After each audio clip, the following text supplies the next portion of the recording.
I am very joyous and tremendously grateful today to have an opportunity to be in this space and visiting with Kelly Ballard. Kelly, thank you so much for taking the time. I really appreciate this. Jeff, thanks for having me. I'm so excited to be here and to be chatting with you today. Yeah, thank you. And of course, I do. In addition to hearing more about your inner spiritual journey, I also, as our conversation progresses, I am also very interested in how reflective harmony got started and just how that has evolved as well. But to start out the conversation, if I could ask you what your inner spiritual journey means to you at a deeper level. Absolutely.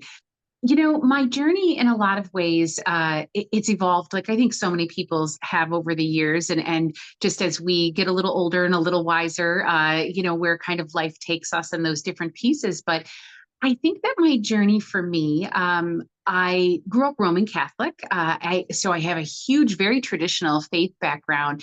And my journey with mediumship and healing really started when I was a little girl, when I was about 8 years old. Part of my family, heavy immersed into Catholicism, the other part, much more liberal in spiritualism and more energy based work.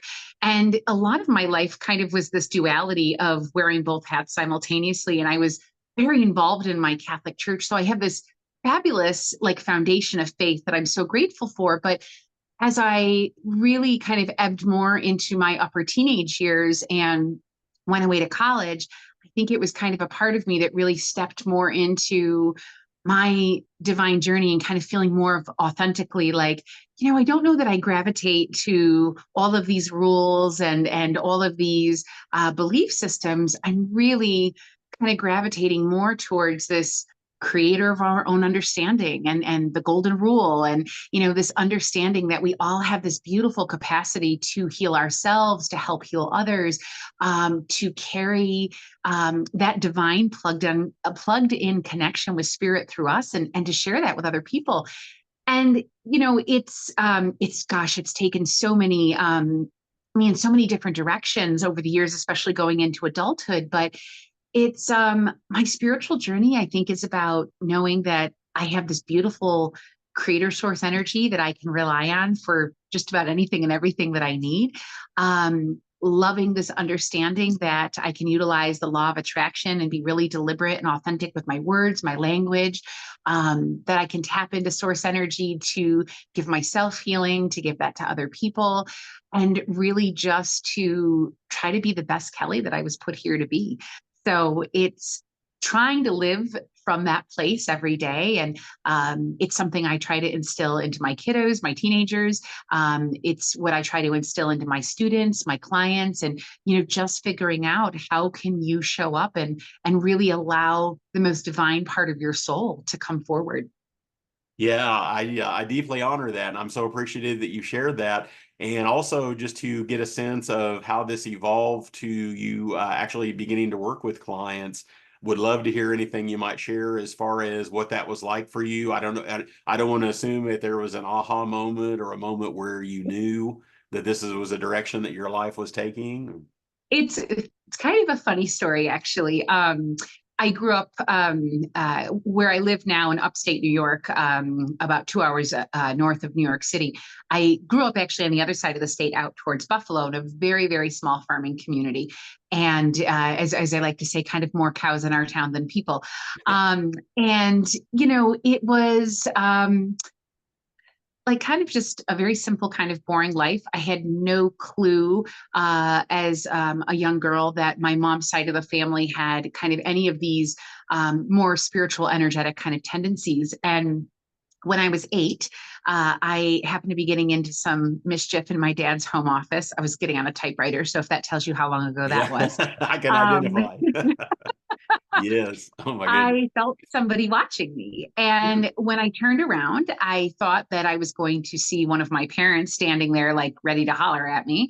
And instead, I saw my dad's mother, who had died when I was 3, staring at me clear as day. I could see her. Wow. I could actually see through her and like see the grains like on the door. I could see like the hair that was out of place on her head, or like the thread on a button that was like, about to come out, the pleats on her shirt. And she just kind of like had her brows pushed together and was kind of giving me one of these fingers. And it terrified me because I thought, I shouldn't see you. You're dead. Like this, like, why am I seeing this person? And I ran through her as fast as my little 8-year-old legs would carry me. And a couple days later, I knew that I was going to be seeing my mom's mom, who was really kind of my everything in a lot of ways. And really was somebody that I think, looking back, there wasn't anything that I couldn't tell her. And I think even at 8, just she was kind of my person. So I had shared with her, hey, I saw Grandma Olive when I was getting on Dad's typewriter, and she looked a little furious at me. And instead of her, I guess I was expecting her to be like, Kelly, it's your imagination and this and that. She just got like the sweetest little smile and was like, well, I was wondering when you were going to notice her. Like, of course she's always with you. And I couldn't believe this. Like, wait, what? Oh my And gosh. this began really my work with my first teacher and my first mentor. And mediumship goes 4 generations back in my mom's family. My grandmother and several of her siblings were very talented channels and worked with spirit. So, we've kind of got like this really interesting sort of lineage of that energy.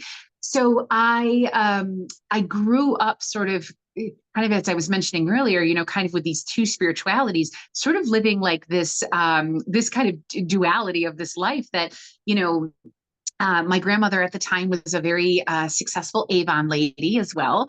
And I did practice readings on all of her little old ladies who were like widows and, talking to their dead husbands. And so when we would drop off orders or pick things up, I practiced on them. And, it sort of, it was something that my father was not comfortable with. And from what my grandmother has shared, kind of when he married my mom, kind of shut all of this down and was like, we're not talking about this. So it was really something that we kind of had to keep on the down low and not share. So kind of living like that double life. But when I came out to the Albany area, it was sort of this shift of like, I can be me and I can talk about this work and I can do this work freely. And I don't have to worry about someone kind of looking over my shoulder. So as I started to kind of come out of that metaphysical closet to people, it was really exciting because I was getting to work with strangers. I was getting to work with people that were really out of, I had no connections to, and being able to continue practicing mediumship and growing as a medium. But I think it was, it was probably around the time that I was nearing finishing up college, my senior year, that I was just like by word of mouth, just being recycled to people even outside of my campus. So then it was like, I had like a part-time job and my boss's friends, mothers, sisters, aunt, like then wanted to do a reading with me. Hmm. So it kind of evolved into, really kind of recognizing like my time and energy and what I was putting out. And kind of got to a pivotal place that my ex-husband at the time was finishing up grad school. I was working 3 jobs to support us, and he was nearing the end of his PhD. And I called him one day from my main W-2, and I said, I think I want to quit my jobs and just do my business, like my spiritual work full time. Wow. And his answer was like, go for it. And I did. And I haven't looked back since. So um, for 25 years, I've been doing this professionally, and it's really hard to imagine doing anything else with my life. It's me. It's who I am from head to toe. So I teach, I work with clients all over the United States and internationally in person and by way of Zoom and phone. Um, it's really just about, supporting people when they're in the thick of difficult and trying times and kind of helping them to take a breath, like helping them to find a little bliss, a little joy, a little hope. Yeah, I love that. I love that. And I was thinking as you were sharing that, what was coming up for me is I definitely respect the fact that on this physical plane, in the human realm, in terms of, when we're self-employed or, looking at this from the standpoint of starting a business. And I recognize that this is only one facet or one dimension of your Yeah. experience. But I'm wondering, and I know sometimes in the human realm, there is this emphasis that's put on rational logistical planning, like, this Mhm. step and then this step and this step. But I wanted to make sure that I understand, has this been more of something in terms of your work with clients, that have you just found yourself being intuitively led rather than having to make, everything being a rational decision? I think I feel like this is going to sound crazy. I feel like very little that I do is rational decisions. I love that. you know Yeah. like obviously where I've grown my business, there's been some wonderful logic, and I think that I have a knack, in some of my W-2 jobs. I've done marketing, I've done public relations, I've done fund development with special events for nonprofits. So I have some really great business skills that definitely have been helpful and successful. And I come from a family of entrepreneurs. So I think maybe that's in my genes a little bit, Hmm. but I think that probably like 90% of what I do for my clients, what I offer, it's all guided from spirit. So if I'm offering a class, if I'm pivoting a service, if I'm deciding not to do this or not to do that, it's all driven from spirit. So that's the best part. Yeah, I love that. And I'm wondering too, just as far as where you are geographically, there Mhm. again, I'm open to, and there again, it's not a belief, but I got this sense when you were talking about doing this work in your local area. Is there something about energetically about, or an energetic connection with with the town that you're in and with that immediate area? That's a great question. Where I grew up in Western New York, about 45 minutes from my hometown is actually a place called Lilydale, which is a gated spiritualist community that they have like a summer camp there from, I think, like the last weekend, right about now, actually, they Hmm. open until Labor Day weekend.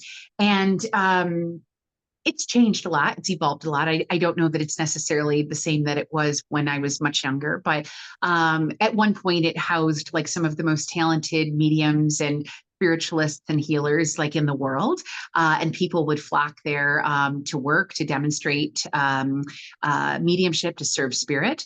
So and I know my grandmother had been to Lilydale oodles and gobs of times. So from that standpoint, I don't know if there's something geographically, vibrationally that's out in Western New York. Um, where I live now in upstate, outside of Albany, I kind of just settled here because I liked the area, and like everywhere, there's spiritual pockets, and there's lots of there's a lot of pretty open-minded people where I am, but I don't know that upstate New York is any more sacred energetically than any other place. I think a lot of um, for me, it's more of the energy that I've tried to bring into the physical presence of my business and to run through those walls. I used to always say, when you would walk through the gates of Lilydale, like time stopped. And it was just this, not a bad heaviness, but just a heaviness of energy that had you feeling like clear thinking, miracles were possible, like plugged in. It was just so magical. And I always remembered thinking, when I eventually get my own office space, like I want it to feel like Lilydale. And I think I've worked really hard over the years to really bring that essence into my physical space. I recently had taken a group of my clients and students out to Sedona for a retreat. And it was my first time ever going to Sedona. And the energy there just knocked my socks off. So now, of Oh, course, I'm like, yeah. I want my office to feel like Sedona. So I love So it. I, I love I it. think it's how you plug in. I think it's who you work with, how you work, how you show up to be a vessel to carry that energy. So I think we can create the space. I think we can create the energy that moves into a space. Yeah, that to me that really resonates. It really does. And I wanted to ask you as well, just from the standpoint of the work that you've done with clients over the years, if there's anything that you might speak to just in terms of your own relationship to life and death. And in other words, and anything that, as far as your perspective on that, or your Yeah. feelings, or even the energy around Hmm. that, if you Hmm. have seen some evolution in that Oh, as a yeah. result of doing this work over the years. Jeff, it's so interesting. A huge part of the work that I do every day with my clients is grief related. And, if I might be working with 8 or 9 clients a day, probably, seven of those people, it's all heavy grief stuff. And Mm. it's, I love working. I love working with death and dying. I have the privilege to work with people that are actively dying within their own life and to do energy work and helping them to prepare themselves to cross over and whether it's allowing themselves that space and that healing to let go, to understand there is an afterlife I think in all the years that I've been doing this work, I've never had spirit tell me there's a hell. So I don't believe there's a hell. I believe that when we get to the other side, there's different levels that we kind of evolve through, but we're met with a creator of our own understanding, with our loved ones, our furry loved ones, with our guides, with just the most brilliant energies that are just cheering us on to heal and to keep growing. I believe the whole purpose of the human soul is to grow, and it's to keep learning. And I think we do a lot of that in this physical incarnation, but when we get to the other side, that's where I think some of our best work happens. And some spirits are super stubborn and they're stinkers, and they kind of lock down and they're worried about releasing stuff. But I don't know that I've ever had a spirit tell me that, like, oh, God yelled at me, or this my guide said, like, that was stupid. Like, I've never had anybody share that. And well, I would love to be in this physical incarnation a long time and be a wild and crazy old lady. I also don't feel like I'm afraid to die. I don't feel like I'm afraid to leave here. And I think part of my belief system as a medium and as a spiritualist, knowing that, this is just a part of our journey, and knowing that we're going to be reconnected with people again. And this is real. Like, this is all real. I think there's something really powerful and comforting with that. In my life, I've lost 9 people to suicide, which I feel like is a pretty large number. All of my mentors and teachers at this point are all deceased, Hmm. which sometimes is a hard pill to swallow, because the human part of me very much misses them and very much misses being able to lean on them and say, "Hey, what do you think about this?" And also realizing I can still lean on them, but there's something really lovely about having a human being in front of you, or across the phone line, to have that tangibleness of it. Um, and so I feel like I've had a lot of loss, personally, and I've lost students, I've lost dear clients, a lot of loss, and I think that it's finding the sweet spot of embracing the human emotions that come with grief, that are really healthy to experience and to have. But I rely so much on my spirituality that it always helps me. I shouldn't say quickly, because I guess time is relative, but it helps me pivot and move into that understanding that, like, they're still with me and I can be in touch with that energy. Yeah, and I really do honor that openness, because I know that I get a sense that so much of it is, that being open to it, so to speak. Mhm. And that leads me to ask you as well, just and I realize you clearly, I can see, have worked with a lot. I can appreciate you've worked with a lot of people, but I'm wondering if there is anything in terms of any formative lessons along the way, working with people, as you had mentioned, that a lot of people are dealing with grief in different ways. Just any Mhm. ways in which that has informed your own evolution as a human being. Oh gosh, that's a great question. You know, um, Sometimes my job with people is simply listening and holding space. And I think that over the years, I think I've probably always been a good listener, but I think I've gotten really good at holding space for people and just giving them a safe environment sometimes to just like speak something out. And whether that's guilt or unresolved feelings and emotions, and not judging one of them and just being like, it is all good. Like, none of this is wrong and none of this is bad. Like, and really, I definitely think one of my superpowers is helping someone to release judgment and to feel a sense of peace, and a sense of closure in like that unsettled feeling. And I think that that has been a result of just work that I do on me too, and navigating life, navigating my own loss, navigating my own rough patches as a human being, and choosing to continuously commit to work on myself. So I very much practice what I preach. So that to me is a big thing. And I think probably one of the other lessons is I try to never put myself in anyone else's shoes because, you know, grief, and I think just being a human being, I always say that we are these amazing spiritual beings living this wild and crazy human experience. Um, I think being that spiritual being in this physical body, like everything we're going to do is just so unique to us. And there might be moments where I can look at something and say, like, oh, I feel that, oh man, like I get that. But in reality, I didn't walk through that with somebody. So it's their journey. And I think also just honoring the uniqueness of everybody's process. And I very much try to go into a space with every one of my clients. I think with that uniqueness and in that process, I think that's probably one of the greatest lessons that I've learned in this is just um, I'm never surprised, always in awe with how spirit works and how they come through. And I think that that energy just continuously supports me in being open to whatever somebody needs. And I say to my students all the time, just like spirit, just allow me to keep serving, like allow me to do whatever you need me to do. So I think with that attitude, it's supported me with my work.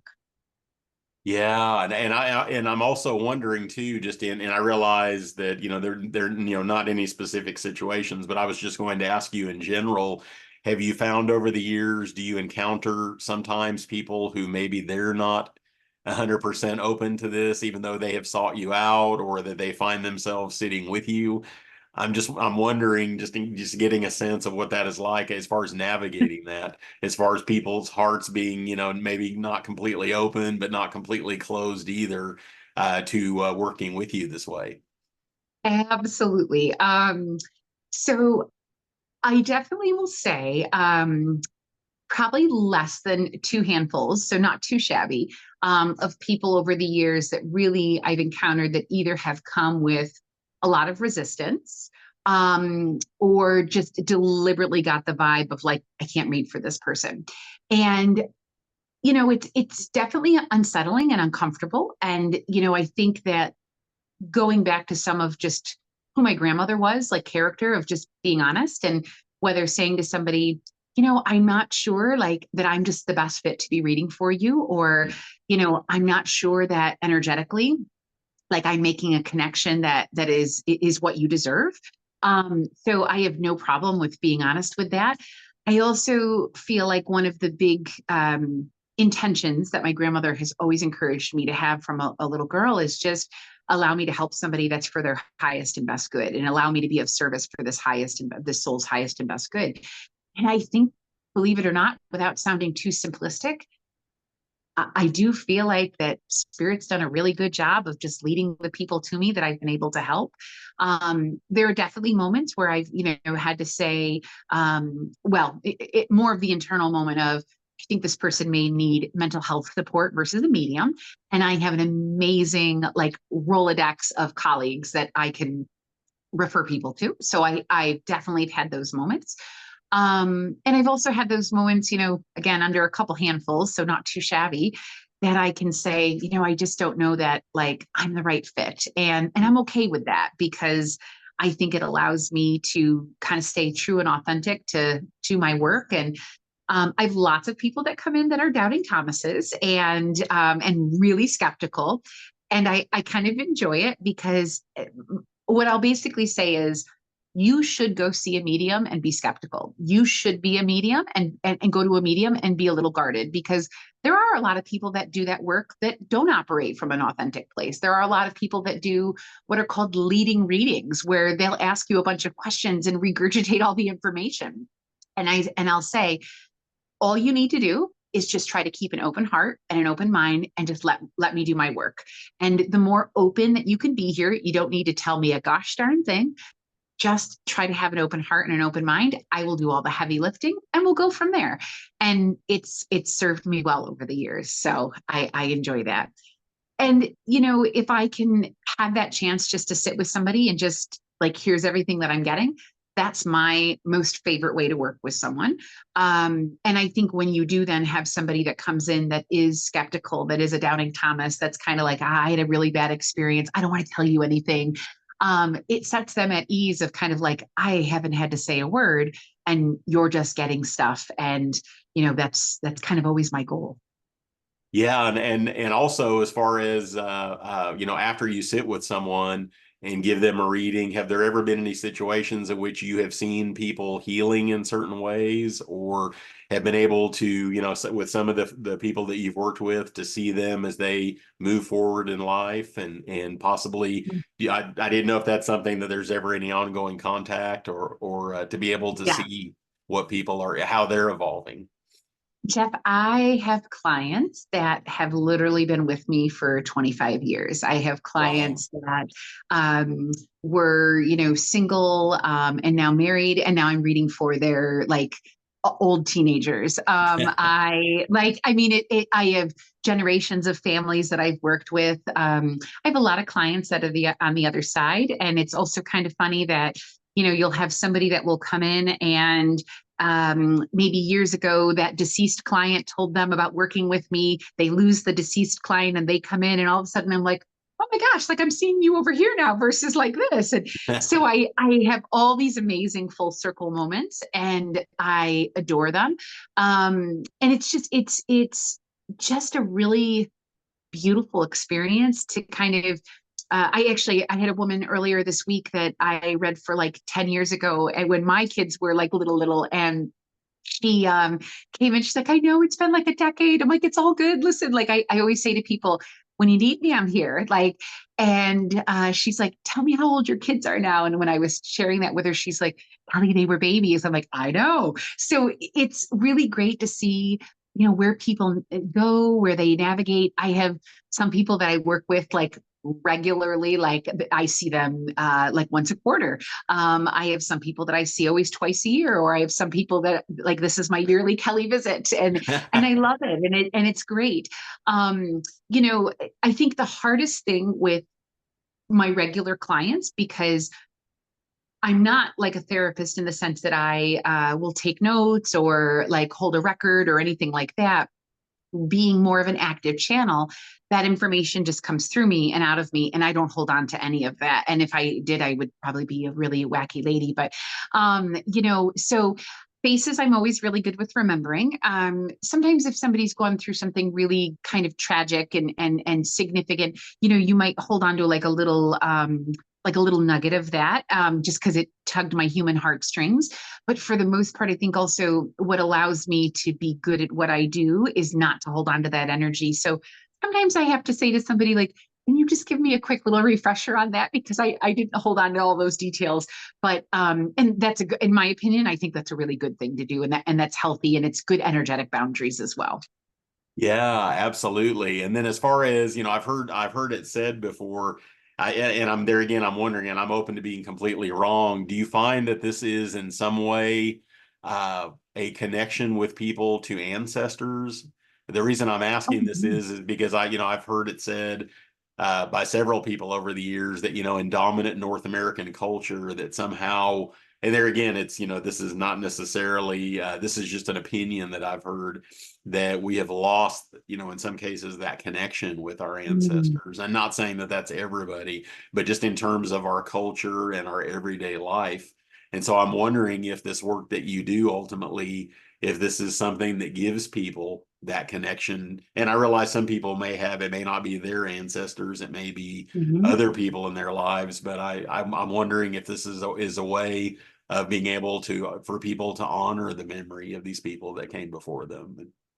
I absolutely think so much of that happens. And, I think people have this judgment that, when they come in for a reading, they're maybe just going to hear from grandma, right?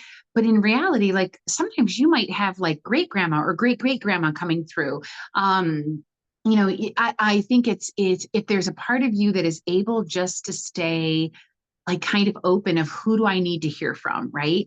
Um, and thankfully, spirit's pretty patient. Like, because sometimes I'll have to go through of like, okay, wait, how many generations am I? So that would be, wait, you're great, great. Like, so they're very patient and thankfully have a good sense of humor. But I feel like personally, as a medium, so much of what I do with my clients, we do a lot of ancestral like work, and even down to in my healing practice, just generational thought patterns that aren't healthy. That's a good way to describe it.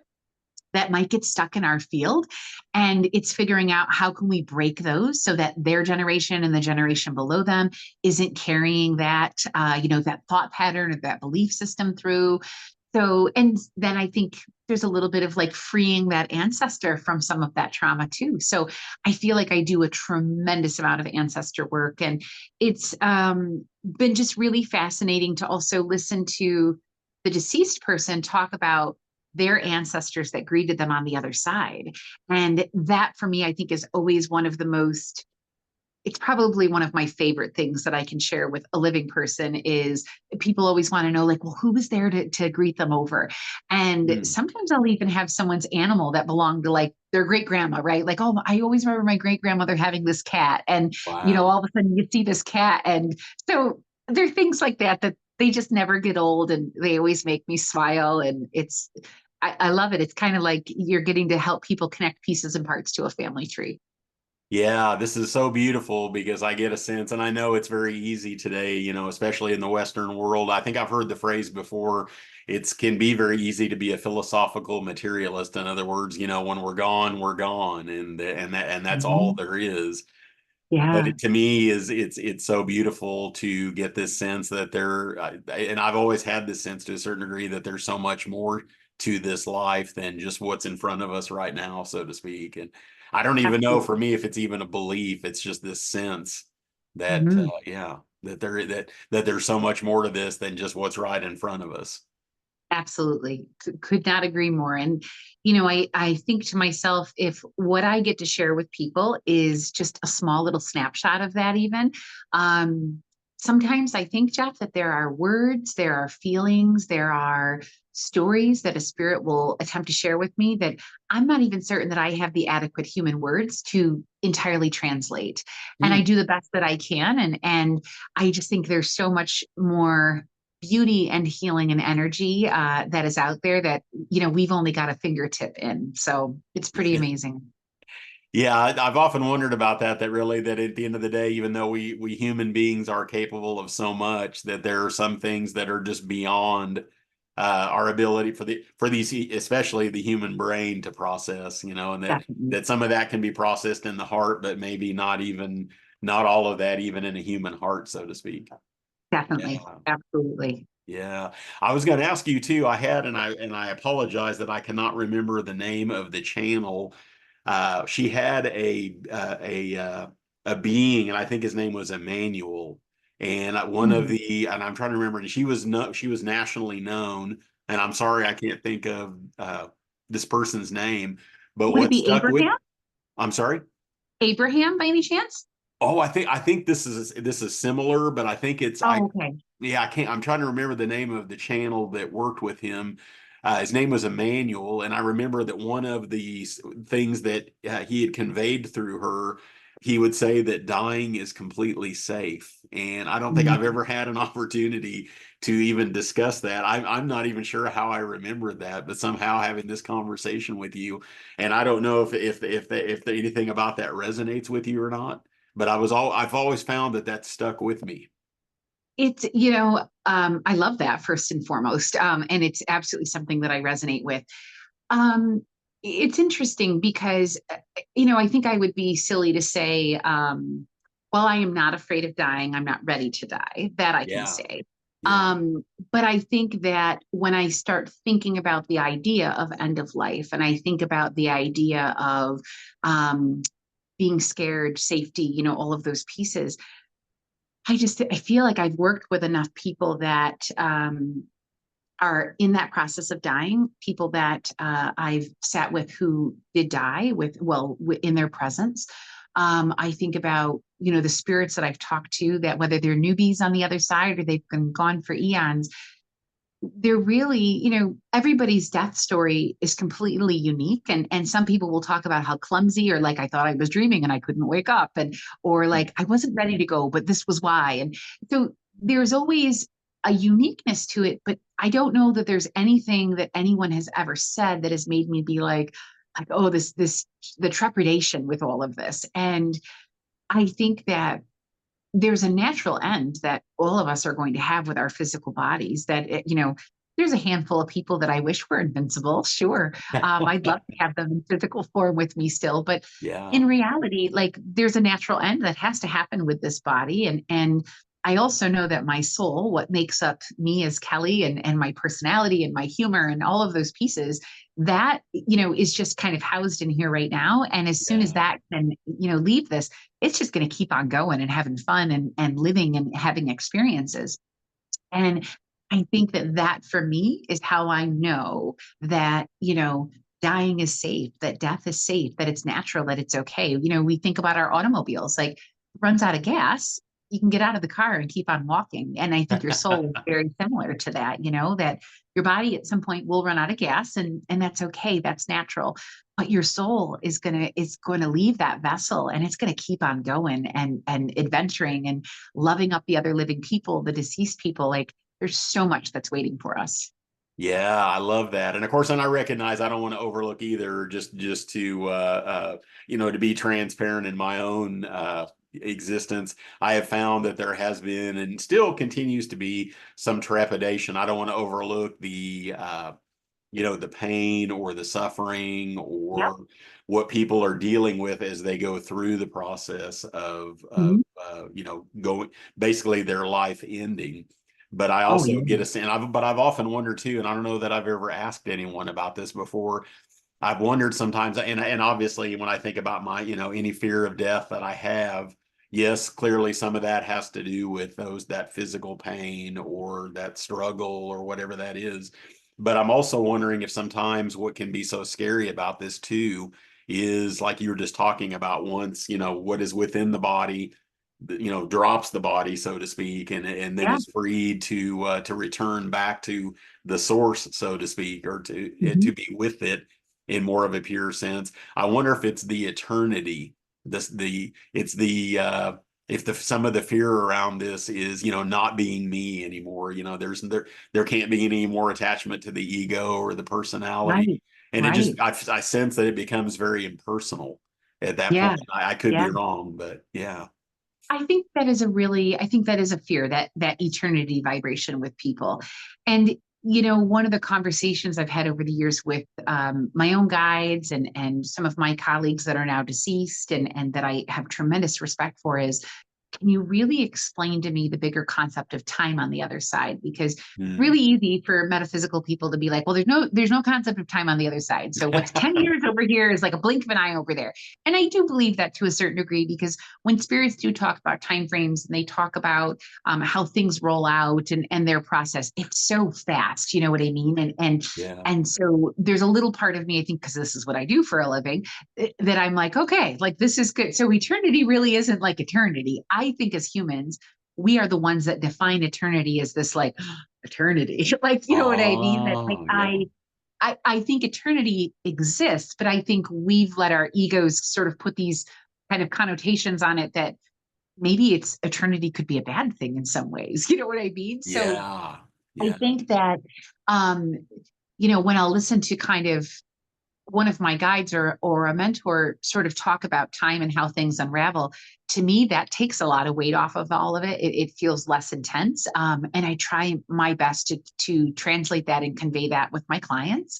And some people are like, okay, I dig that. Like, all right. And some people are like, I can't even fathom that, Kelly. Like, I barely got through today. And it's like, we're not there yet. Like, that is a-okay and baby steps. Like, we will get through today only. So, Yeah. it's all good with that. And I think just I always feel like it's such a I have such a respect for where every person is in their grief process. I have such a respect for someone that is actively dying and all the emotions from like, Kelly, I just want to get out of this body. Like, I'm so tired. Like, why can't I die? Yeah. To, Kelly, I don't want to leave. Like, there's all these things I want to be a part of. And I don't ever try to put a judgment or a thought on like, it's going to be fine. You're going to be okay. Or just try this or just try that. I think for most people, just holding that space and letting them kind of speak out the fear or speak out the frustration. I think most of the stuff that we struggle with death and towards the end of our life, it's ego-based stuff. So Yeah. sometimes that just needs to be heard by another set of ears, or sometimes we just need to release it from our lips without judgment from somebody else. I think that changes something inside of a person. I think that's where some of that genuine release happens. And we all know somebody that like fought to the bitter end and like more power to them. Like that was their journey. Maybe that was part of their soul's contract of like, hey, listen, like I've always had really gentle, passings in previous lifetimes. What would it be like if I fought until the bitter end? So, I try to keep an open mind with all of it. But I also wonder, what are we also learning from other people's deaths and what are we learning Mm. from their transitions too? So I try to have a really open mind and look at it from every different angle to help somebody make peace with it. Yeah, that is, and I will say in my heart and mind, this is truly sacred work. I really honor that, and I honor you. I was going to ask you also, I didn't want to overlook, because I get a sense that this is also a very formative part of your journey. I would love to hear about how reflective harmony came to being and just anything that you might share about that journey, and sharing Sure. that with the community as well. Thank you. So, right now, Reflective Harmony is a physical space. We just expanded into a huge space that is housing different practitioners and collaborators and therapists that are all working for this greater collective of supporting spiritual growth, wellness, and healing. And we host workshops, we host private one on one work with people. It's obviously houses my business and all the work that I do. And shortly, it's also going to the physical domain, reflectiveharmony.com, which was officially launched on the down low yesterday, Hmm. ironically. But it will also be a virtual platform to start connecting with our audience with courses and classes and workshops on a bigger spectrum as well. Because while we do a lot of work with the people in upstate New York all around us, a lot of the collaborators and practitioners and therapists that come in and out of Reflective Harmony, we also have pockets of people that are all throughout the US as well. So it's become a beautiful, like-minded, in-person and virtual environment that supports growth and supports wellness and supports cheering on the individual to live their best life. I think about all those years ago when I started Reflective Harmony, it's been all shapes and sizes and incarnations. It's Hmm. been itty bitty to where it is now physically is the largest version that it's ever been. And I think in reality, where it is present day, I've been trying to manifest for about 15 years. So it kind of moved me to tears. I think I'm still taking in the greatness that it's stepping into in a wonderful, wonderful way. And I'm proud of it. I'm proud of what these walls hold and the healing and the laughter and the love and the adventures that go through all those walls in our suite and in our office. But it's really it was always meant to be a space to allow people to safely heal and to safely grow. And whether those were in conventional ways, whether those were in really unconventional ways, just to really support people in showing up to be their best selves, even if they weren't sure how to do the work. but to show up without judgment, to show up with love, and to show up with a place of supporting other people. Yeah, and I there again, I don't know if this is the I don't know if this makes sense or not, but I feel moved to ask you this. I get a sense do you almost find in some ways that this has been a community when you think about all the people who walk through the door and continue to return and taking advantage of different healing modalities? Do you almost get a sense that there is a community within the community that you live in, if that makes sense? Oh, without a doubt. I mean, Jeff, I have pockets of students that have been with me 15, 16, 17 years, Hmm. that, have seen me through the birth of my children, that have seen me through a divorce, that have seen me through getting remarried. I have students and clients that have seen me through my own like leveling up and how my work as a healer has changed. And I think about, those people that I work very intimately with, like, holy cow, do we have a community? Like, one of my students a couple years ago, she's like, Kelly, this is my church. Like this is my spiritual family. Like this is my community.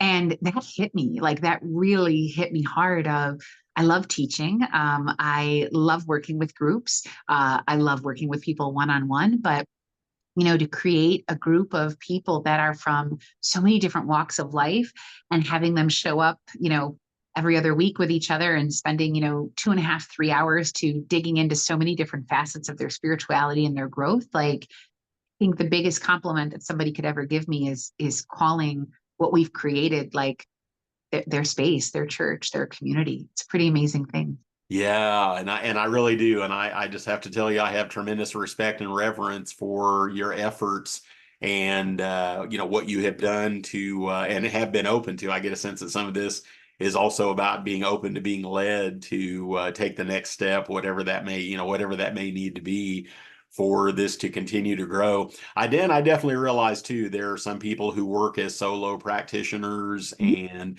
that is the way that they connect with the community. But I really honor your willingness to because I recognize I get a sense that the effort that it has taken over the years to Absolutely. to have this space as it is right now. Yeah. I've had so many people when I was getting out there that, from sharing a collective workspace because I was afraid to like rent my own and thought, can I do this, to having like a quasi maternity leave with both of my kids and like trying to still work and like, going into that season of my life. I had so many people along the way that showed me so much kindness and just I wouldn't be where I am without them. And I think specifically in probably the last probably 6 years now, it really became this deliberate pivot of I just want to I want to be able to do this now. And I want to be able to hold that space and cheer on those practitioners. And the biggest part of reflective harmony, we have two rooms that we literally call like our revolving door healing room and our revolving door therapy room. Hmm. And they are for colleagues, my students, clients that are growing, whether they're, therapy oriented businesses, metaphysical healing oriented businesses that can't afford like the solo space yet and need a plug and play place where they can come in. Everything's set up. It looks beautiful. The energy is sweet and lovely, and Wow. they can look great and just start growing their business. So, for me, it's also being able to pay back that kindness and pay back that generosity of what supported me to get my momentum and my start. And I'm thrilled that I can offer that to people as well. Yeah, I so deeply honor all that you've shared just about your own journey and your evolution as a human being and as well as a practitioner and someone who has also started and has continued to maintain a business that is really making a difference in the community where you are. I think that's all the questions that are coming up for me at this time. I wanted to give you a little bit of space and time if there's anything that I didn't ask, or there's no expectations on my part, but I just wanted to give you a little bit of space if there's anything else that you feel moved to share that I have forgotten. Yeah. Oh, Jeff, you're so sweet. Thank you. You've asked such fabulous questions, and I've so enjoyed this conversation. And There's so many things that people always ask me about my work, but it's been so lovely to kind of dive in and talk about my spirituality and really just I think so much of what I do as a healer, I try to eat, live, and breathe like all of that for a while I tried to like there were kind of two Kellys, and I realized that being that Kelly that is, the manifester, that is the healer, the medium, she can also be a mom, she can also be a wife, she can be a bestie, like and Yeah. and and I think about, my tribe, my non-woo-woo tribe that supports me. They love all those parts of me, and they, allow me that space to say, nope, we're going to manifest this, and we need to do it this way, and we're going to talk with spirit, and this is going to come together. And they also know when I need a break and need to just kind of like be a human being. And, you I know, love that. Yeah. as I kind of tried to really eat, live, and breathe, and operate from this place as a healer, I think in a lot of ways I'm moving into my most happiest, joyful part of my existence in the young years that I've been here so far. So, Yeah, I um, just and yeah, I'm so glad that you shared all this. I really am. This is thank something that you. certainly has brought me joy to hear it, and I really do. It's been great. It's been great to meet you, I'm so appreciative of all that you shared. Thank you, Jeff. This has been so fabulous. I appreciate you. Oh, thank you.